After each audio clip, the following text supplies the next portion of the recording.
Hello and welcome to the Health Oddity Podcast, episode 180.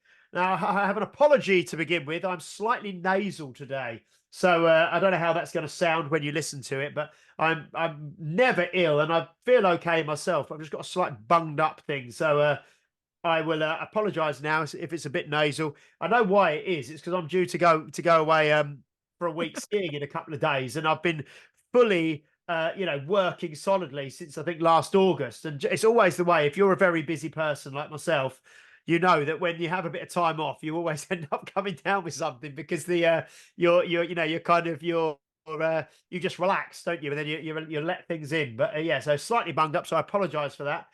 And also just a note, we've slotted this episode in because I'm away for a week.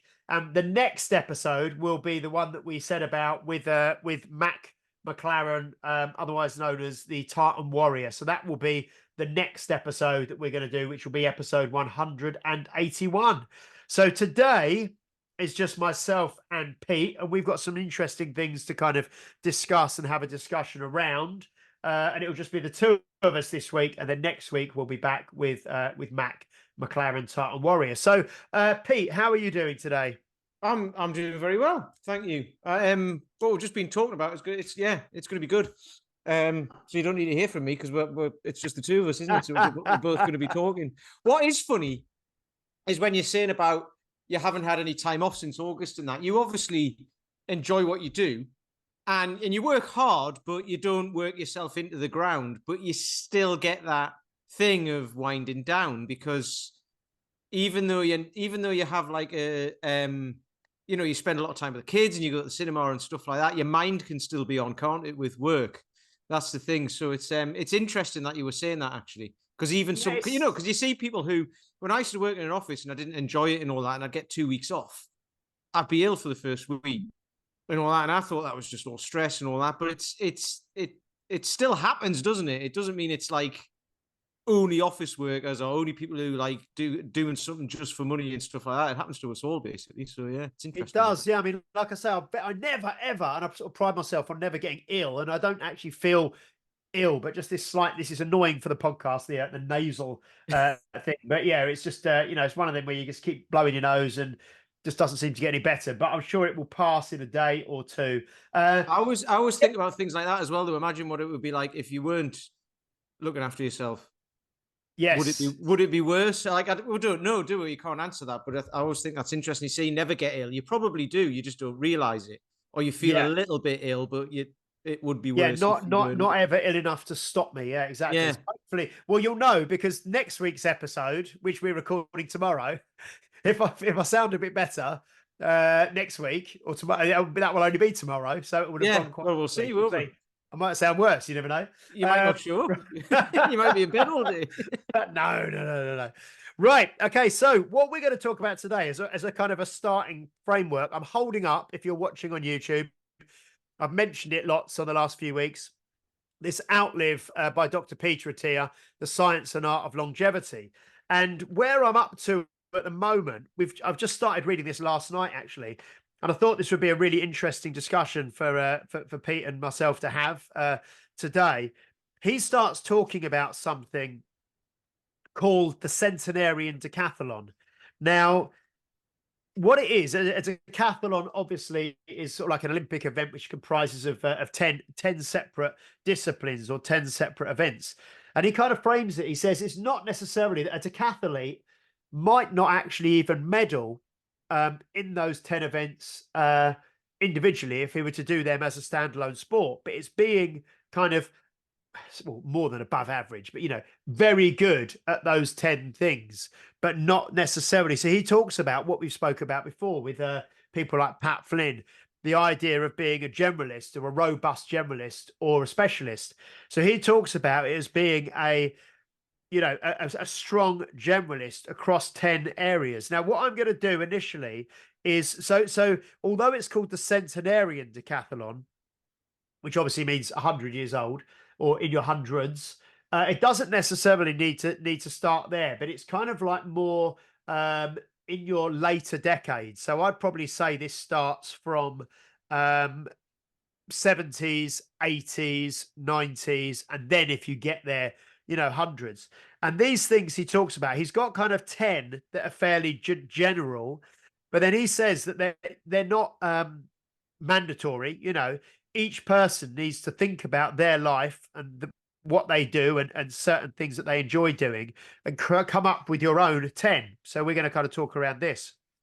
And I'll start, if I may, with going over the 10 kind of that he uses as a kind of a loose framework. So he says, and again, this is going to be different if you're in your 70s, your 80s, your 90s, or your hundreds.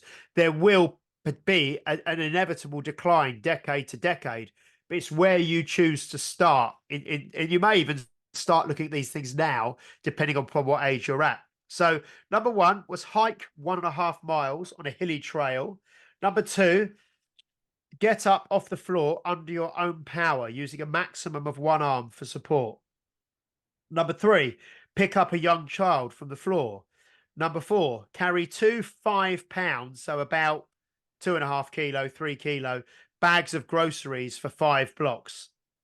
Number 5, lift a 20-pound suitcase, or think around a kind of 10 kilo suitcase, into the overhead compartment of a plane. So that's when you fly, obviously, your standard kind of hand luggage, being able to put that in the overhead compartment.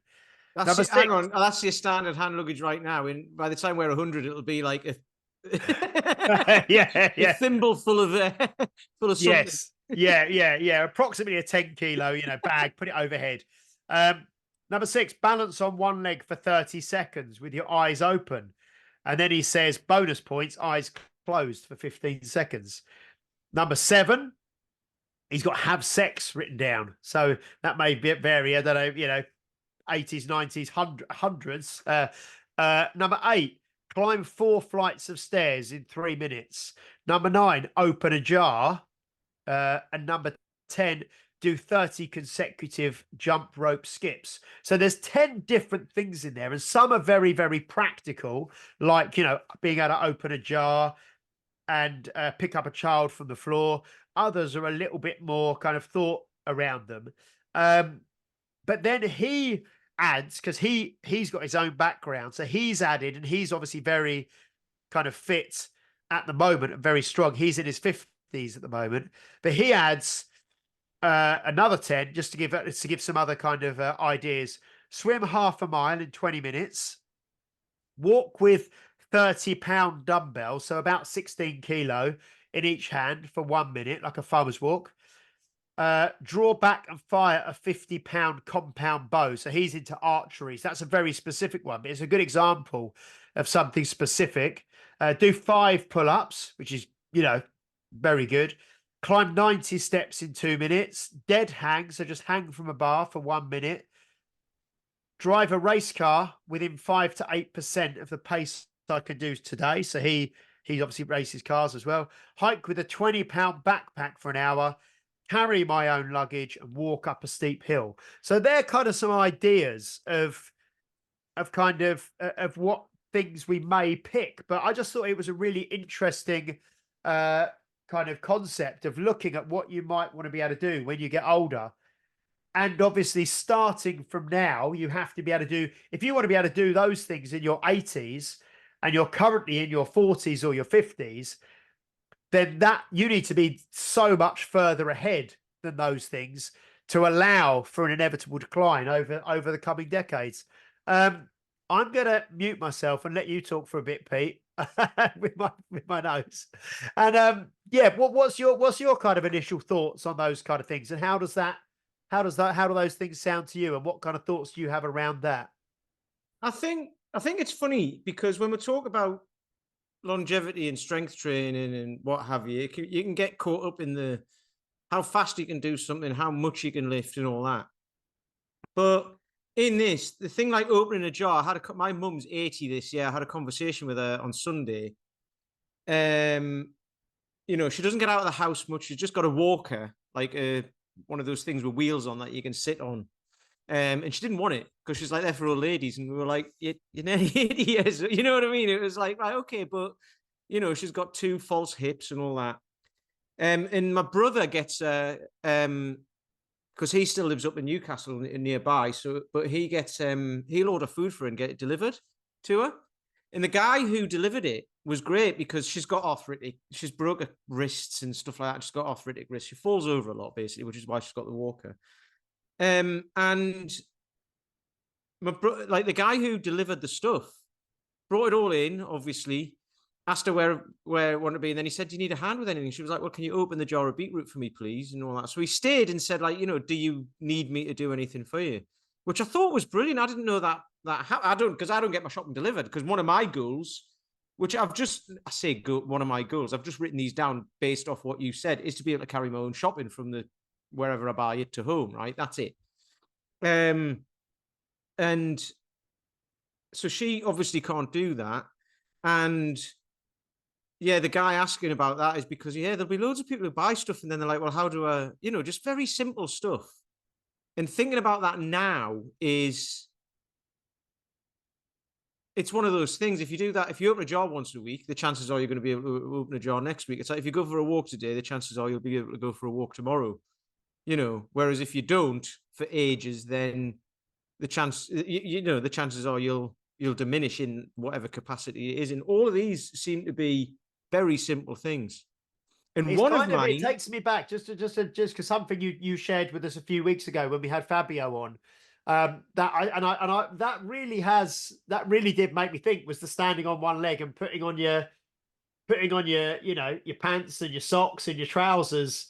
Right, I'm gonna have a massive list of these. Put my socks on, yeah. Yeah, but that really, since we did that episode, that's something I've really thought, and that's something that I changed myself, because the reason I thought about that was because you said, well, if you do it every day, it's very unlikely that you will wake up tomorrow and not be able to do it if you do it every day. So that standing on one leg and putting the socks on.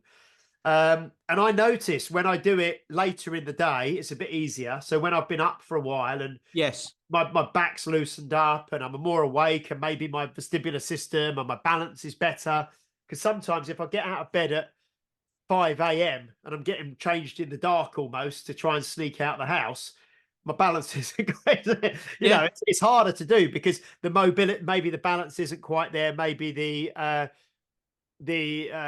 mobility is not quite there. But if I do it like later in the day, or I'm doing it, maybe I'm getting changed to go out in the afternoon or the evening, it's so much different because I've been on my feet all day and I've been moving and the body's well warmed up and all the rest of it. But that was a great one. That really sort of resonated with me, and that I've been doing that since we did that podcast. So that's been really good.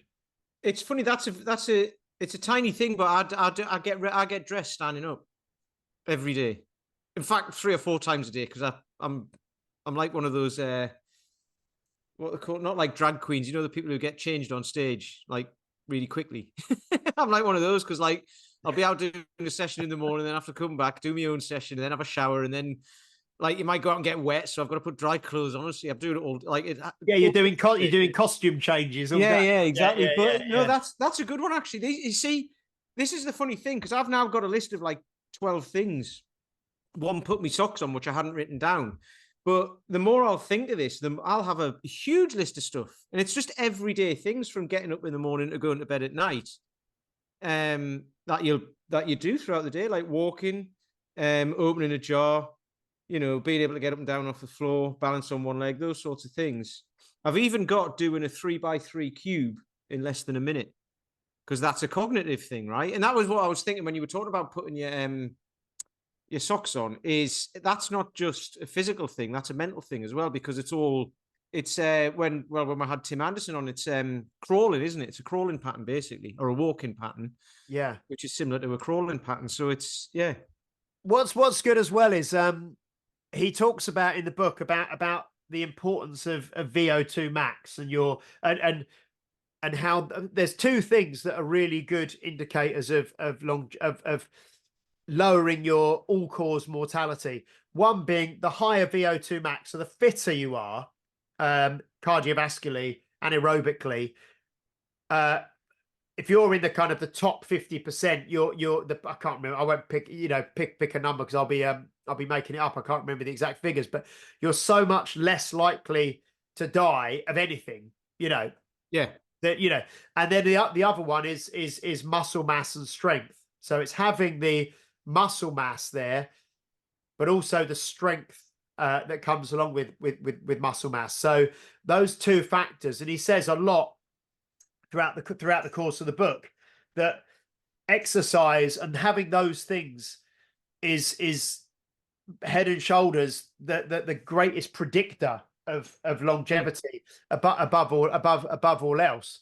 But he does talk about, and we spoke about this obviously with Dan John and things, the inevitable. There will be everyone, or every single person listening to this podcast now is going to die at some stage, and there will inevitably be a decline as you move through the decades, certainly. And he talks about, I think it's from like mid-70s, you know, mid-70s onwards, there will be a decline as you get older.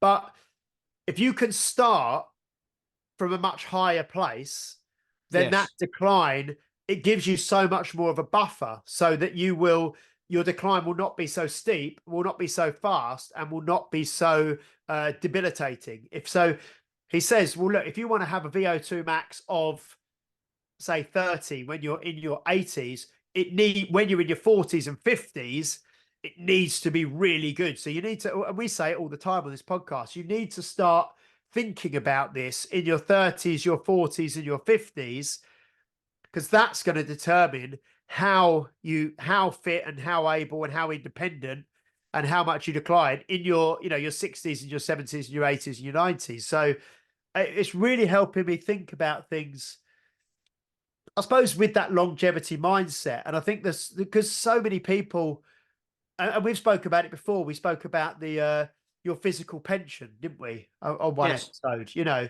and just like a financial pension, you're building up a physical pension so that when you hit a certain age, you're going to be better looked after by the things that you're doing now, you know. I mean, I love that, the thing about the decline, because if I hadn't started doing what I do now, like, when was it, about 10 years ago, 11 years ago, whatever, however long ago it was. So I was in my mid-30s. If I hadn't started then, my decline would be like, I'd be in it now. You know what I mean? So I'm still getting stronger now at 47 than I ever have been, but that's because I never did anything when I was younger. So you can't really compare that, right? Because if I had started when I was younger, I'd be even stronger now, right? And I wouldn't necessarily be the strongest or lifting the heaviest or whatever that I've ever have. I just am, because I started late. So the base was actually quite low. But if I hadn't have done that, I'd have been declining since my mid-30s. Whereas I've actually, you know, gone from a lower level to a higher level now. So then my decline is, I'm still on an incline. So when the decline does happen, it'll be happening from wherever I get to. Whereas if I stop now, it'll start now, if that makes sense. So yeah, and I think that one thing that's really positive that I want people to take away from this as well is that it's never too late to start. You know what I mean? Obviously, the sooner you start, the better. But if you're currently listening and you're in your 50s, you can start now, and it will have an impact on your 60s, your 70s, and your 80s, and your 90s, and so on. You know, yeah, it's like you say, where the best time to start is what's the old Chinese 20 proverb? years ago, whatever. Yeah, the best time to plant a tree was 20 years ago. The second best day is today. You know what I mean? Yeah. You know, so one of the guys who comes to me, he's got bullet shaped hips. Because we realize this, like, you know, when he first came along, he's Scottish as well. So, I mean, he's going to have the Celtic hip. Yeah. But he, although he's half Chinese as well. So actually he should be able to do squats like no problem. So one really good hip for one. Yeah. But so he's really interesting actually, because when he first started, you know, he's doing squats and stuff like that. And he said, like, oh, he started going to the gym as well. And he was going on the row machine and his hips were getting sore. But that was because if he's got his knees together to bring them up to his chest, he really struggles with that, because obviously the pistol grip hips won't allow that mobility. But if he's doing a squat, he can't squat like ass to grass sort of thing, but he can squat just below parallel. And it doesn't necessarily look like the best squat in the world, but that's because his hips don't allow him to do the best squat in the world. However, it's building strength into that range of motion, right? So he keeps it. Um, and he went to see he went to one of the private hospitals around here 7 or 8 years ago and had MRIs and stuff like that. And they were like, yeah, you've got bullet shaped hips basically, and you're going to need a hip replacement within 5 years or whatever. That was 7 or 8 years ago. We were talking yesterday actually about this sort of stuff.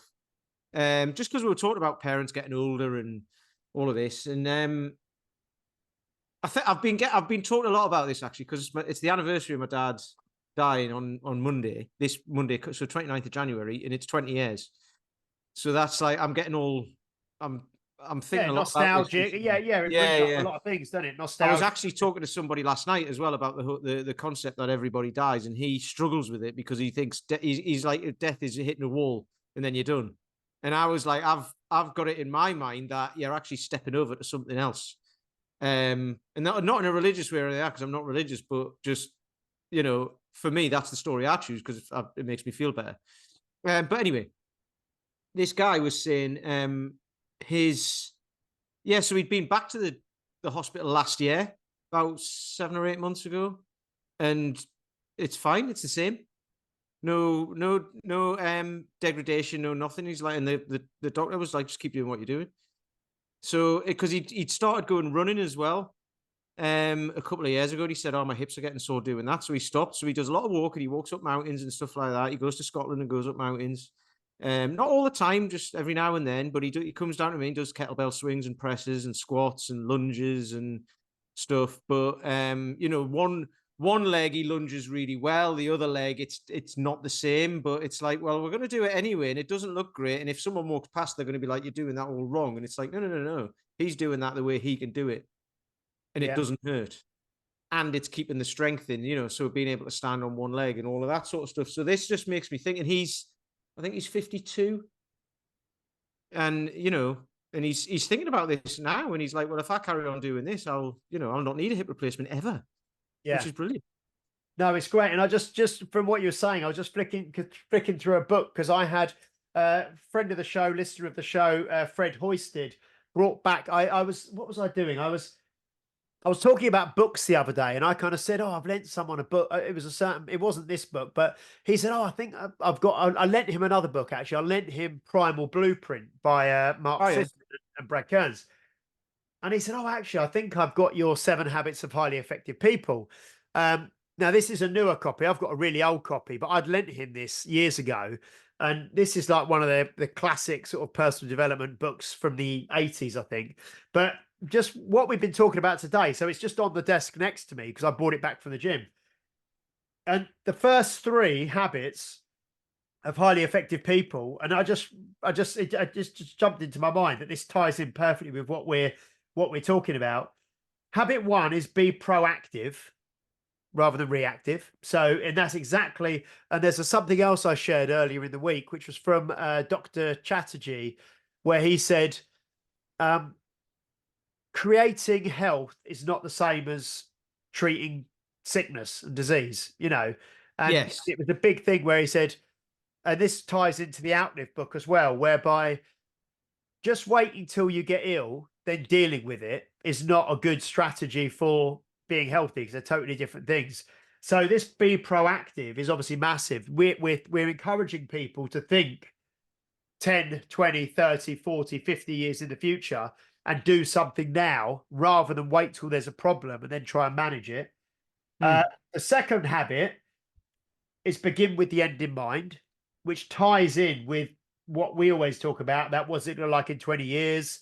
How do you want it when you get to your 80s, your 90s, your 100s? How do you want to be? So we're beginning with that long-term focus.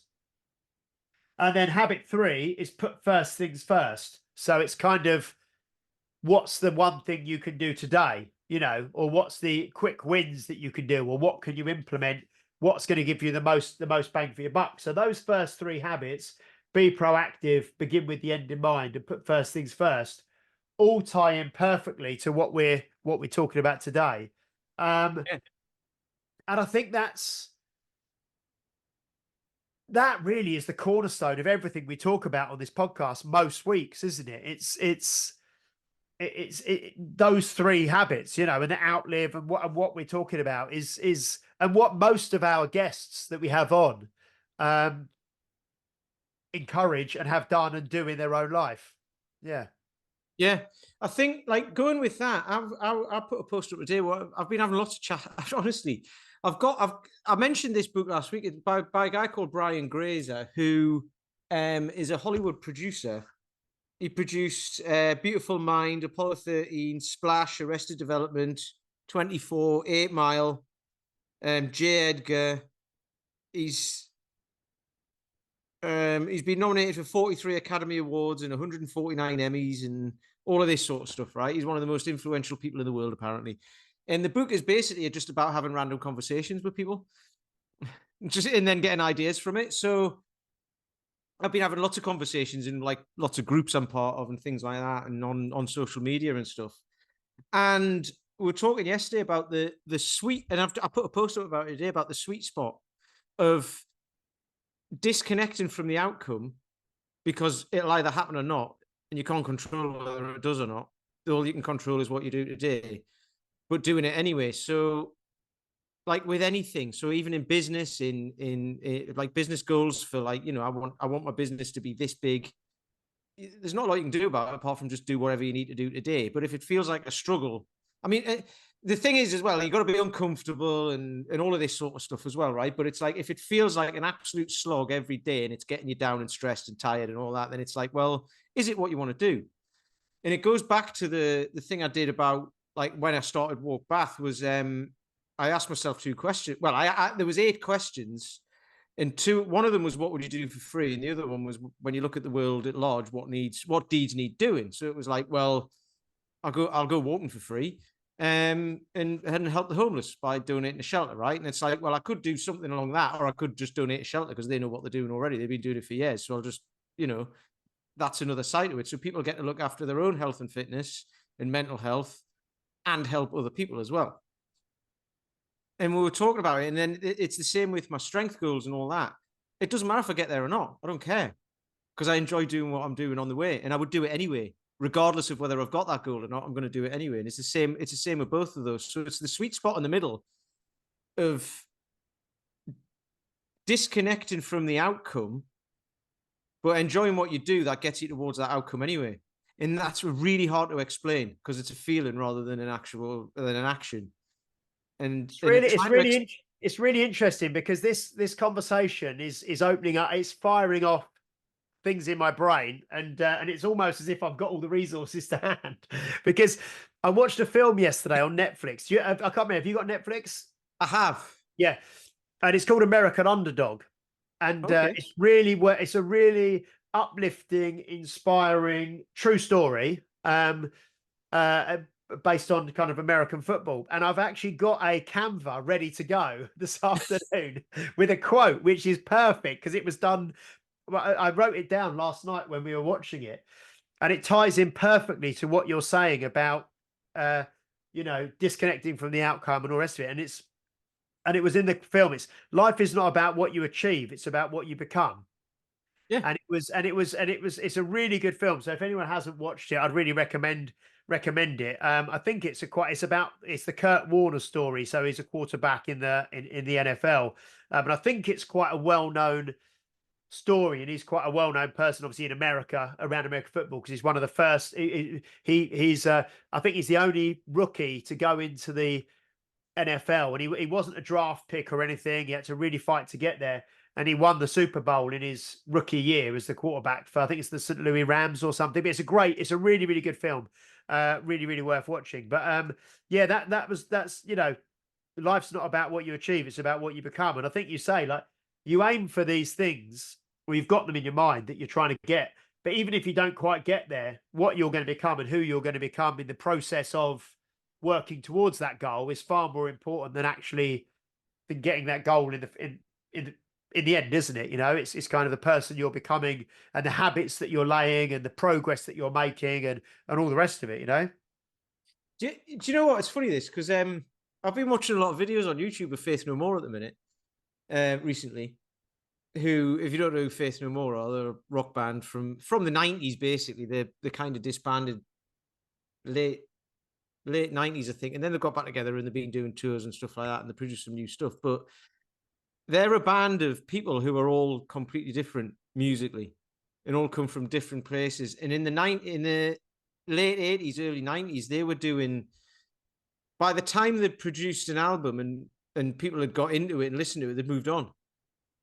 And then the next album would sound completely different. And then the next album, there was 3 albums. There was The Real Thing, which was quite poppy. It was rock music, but like when you listen to it now, it's quite poppy. The next one was Angel Dust, which was like totally different, and it was like a different genre almost. And then they brought out the next album, King for a Day, Fool for a Lifetime, which was like that would even have, I mean, it even had songs on it that were different within the songs, and each song was slightly like a different genre as well. So it was like those sorts of things. And this is like it's just experimentation. It's like they were just doing it. And then, you know, they obviously did well and toured and made a load of money, but they weren't doing it for the money. They were doing it just because, like, just to experiment. And this is what I think about, like when you think about successful bands or successful businesses, they're just doing it because they want to do it and they do it anyway. And in the beginning, they're all like sofa surfing and they're all skint. And then they get a record deal or whatever, and the record label's like, don't go and spend the money yet because you never know what's going to happen. You know, and because there was an interview they were doing in Australia. And it was like, they were touring Australia and New Zealand in 1990, and they were doing bungee jumps and stuff because it was illegal in America, right? So they're doing stage shows, but in between, on the days off, they're bungee jumping. It's like, what happens if you break something? You know what I mean? Imagine the insurance on that now. And they were meant to do a skydive as well, but they were saying, no, we're not going to do it. It's too expensive. They're touring the world, you know what I mean? So at the time, they had no money, but they just put their faith in well, funny because they're called Faith No More, but they put their faith in not even becoming big. They were just like, I'm going to do this anyway. And I just think that's hugely inspirational, not just from them, just from anybody who does that. You're going to do it anyway. And the chances are you'll become successful at it because you're going to keep doing it.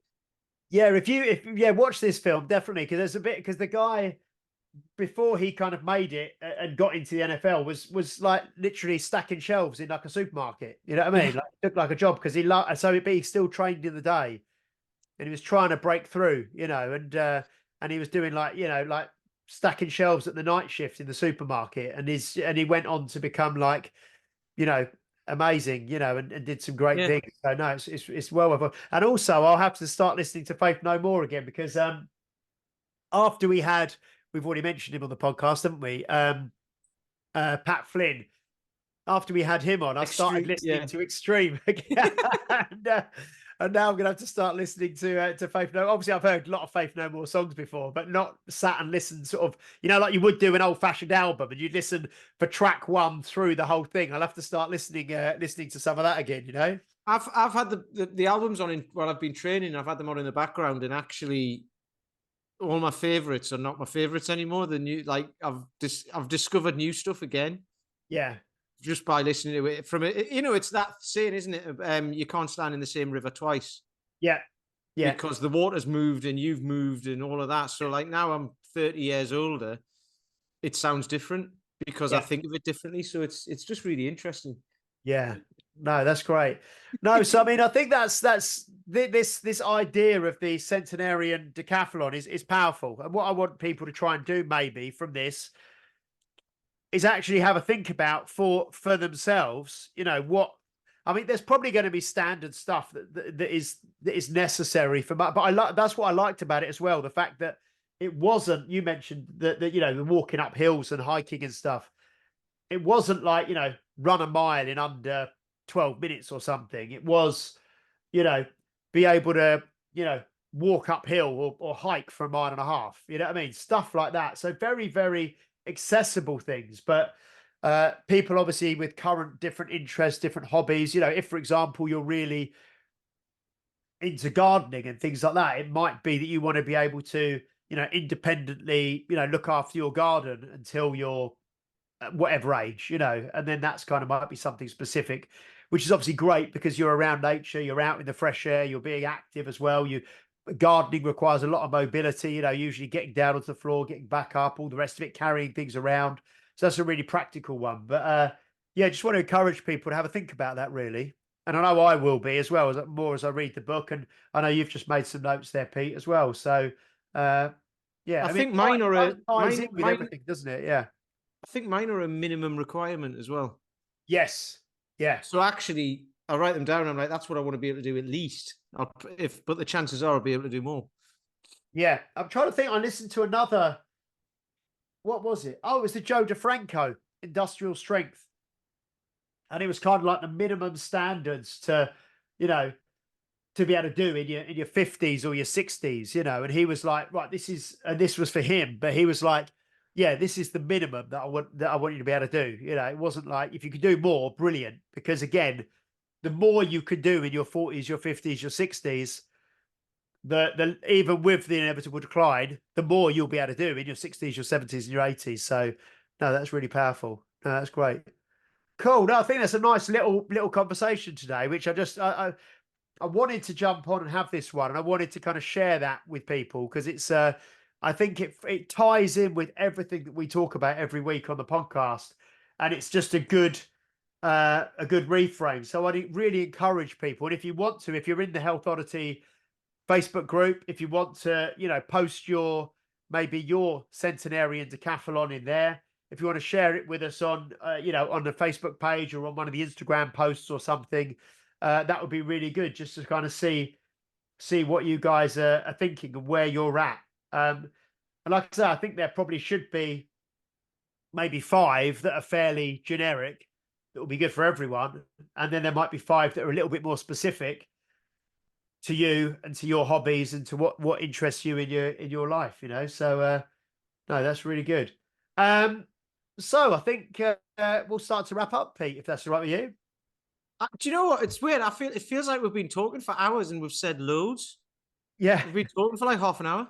Or Yeah, I whatever think it is. we've been at maybe 40, 45, maybe 40 minutes, something like that. Yeah. But no, But it it's feels like we've covered like a huge amount of stuff, but we haven't really. no, but it's just but sometimes you just, and like a little I say Yeah. bite-sized episode, it's still probably 40 minutes. But no, I think that's interesting. And it's kind of where my head's at the moment and what I'm working on. And the other thing that obviously jumps to mind as well, like we say, I'm off snowboarding with the Unique Results group this weekend, and we've got Jeff coming with us, Jeff Law, who is 77 this year, and he's coming skiing with us, and he's been on every single ski trip that we've done. I think this might be the 7th year we've been on a ski trip with the gym, and he's the only person apart from me who's been on every single one. And he's 77 this year. So big shout out to Jeff, because if you can be going on ski holidays when you're in your late 70s still, you're doing something right, which is great. And you're off to watch the Britain's Strongest Man, aren't you, on Saturday in Sheffield? I am. There's another thing. There's another thing about getting away from the goal and all that. They get paid nothing, and they just do it for the love of it. I Yeah. love it. It's funny because I mention it to people who aren't really into all that, and they're like, "What are you going to that for?" And it's like, because it's great. Yeah. That's why. Sean, get this though. I'm going with Sean. Sean booked it because people look at when they ask what you're up to, and you say, "Oh, we're going to this." They look at Sean as if to say, "Oh, you poor woman, you're being dragged along." Having to deal with this. It's like, no, she booked it. And our sister's Yeah. coming as well. Our sister's coming over from Guernsey, and then we're driving up to Sheffield to go and see it. So, I'm not sure if Mark Felix is still. I know he's not doing the world's strongest man anymore, but he might be up there. But he's like 56, 57, isn't he? He's 50. He was 57. I remember because I Yeah. remember the 7. Yeah. Yeah. So Mark Felix might be there as well, which would be amazing. And yeah, we're up there. We're at the one at the Royal Albert Hall in July. There's quite a few guys from the gym going now, so that'll be great up there. Yeah, there's quite a few, like Alex and Emma and Lauren and Matt and Serena. There's quite a few of us going from the gym, and we'll all be up there at the Royal Albert Hall, which will be great to watch that. So no, that's brilliant. Cool. So if you can, please go to YouTube, give us a subscribe, would be great, and leave a review if you can. For next, probably not next week because that's being recorded tomorrow. But when I get back from skiing, snowboarding, we're going to set up this referral kind of system, not referral system, sorry, review system, whereby if you could leave us reviews, we're going to get on top of that, and we're going to work out where is the best for us for you to leave reviews. We'll do a little merch giveaway each month for reviews left and things. So I'll have full details of that in the next couple of weeks. But yes, please do like, share, subscribe, leave a review if you're watching or listening on a platform that allows you to do so. We will be back next week with Mac McLaren, Tartan Warrior. We've also got Mark Hassel and Gareth Doody from Base Gym going to come on together. Yeah. I'm glad. I met Gareth that time we came to. I mean, I say I met him. He was there. Yeah. I don't know if I spoke to him much, but he's that time when John was over. Yeah, maybe the last time. Yeah, 21. And I was thinking after we spoke to Pav, I was like, we need to get him on. Yeah, because we spoke about, because Pav obviously is a member of Base, wasn't she? And they're both the owners. So we're going to get both of them on together. I just heard back from Mark. I'll put that in place. Yeah, we've got Paul McElroy booked in for February as well. So yeah, loads going on, loads of guests coming up. And yeah, so in the meantime, though, have a think about your Centenarian Decathlon and start thinking about that, which is really great. And we will see you next week for episode 181 with Mac McLaren, aka Tartan Warrior. So until then, bye-bye.